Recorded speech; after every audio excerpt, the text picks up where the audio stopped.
I'm from Fayetteville, North Carolina. I was a juvenile delinquent. I was a young adult criminal as well. And so I've got experience on both sides of the bar, as we'll say.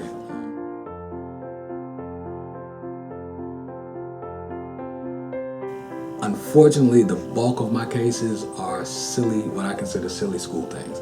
Things that happen at school that should stay in school. A simple a fight at school. Possession of drugs at school. Disorderly conduct at school.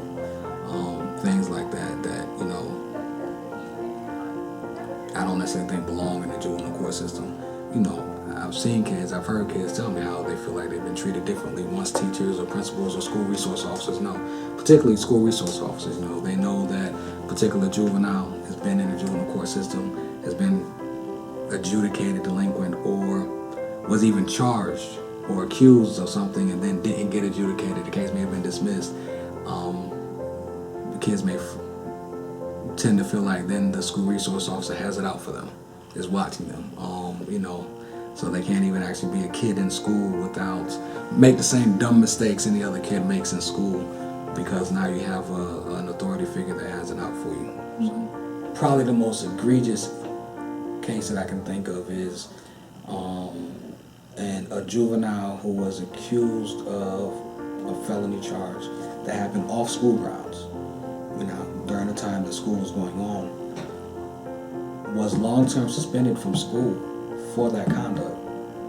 That charge was ultimately dismissed, but this juvenile was long-term suspended from the regular school setting because of an offense that happened off of the school grounds. And then the charge is ultimately dismissed. You do label juveniles, children, as being delinquents, as being troubled kids, as being your bad kids, as being your special needs kids, then oftentimes they start acting in accordance with that label, or at least what they perceive that label to be. A 16-year-old who gets a possession of marijuana charge in the adult criminal system, if he's convicted of that, well, that can affect where he can live, because if his mother lives in subsidized housing, that conviction can prevent him from living there. Well, she's still responsible for him. So that means that, she has to make sure he has a place to stay, so she may have to leave that housing to go somewhere else, and that's going to affect him. So those things. Just from my observation, I can say there's disproportionately young black kids that get referred to, whether you're talking about the 16, 17-year-olds in the adult system or the juveniles in the juvenile system.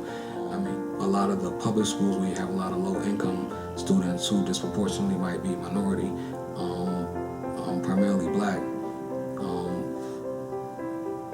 you find a lot more referrals from those school systems, from those schools to the juvenile court system than you do from the other schools. Minorities are being sent to the juvenile system, and the reason is because of the implicit bias of the people in authority at the schools unwittingly, when they see two kids arguing and the two kids may be black, may feel that there's a greater threat to either those two students or other students around them, as opposed to if they see two white kids arguing, they may not feel the sense of urgency that, well, things may get out of hand. It may not necessarily be an internal racist thing, more so as a manifestation of our society. You're dealing with a child, and a child is not just a little adult. A child is an entirely different being. His brain is not developed. His frontal lobe is not fully developed at all. Therefore, a child can't reason appropriately, can't actually control impulses the way that adults do. And so, the advice that I would give prosecutors, I think, is something that is incumbent upon someone that's working and defending juveniles, is to learn as much as you can about the science of adolescent development.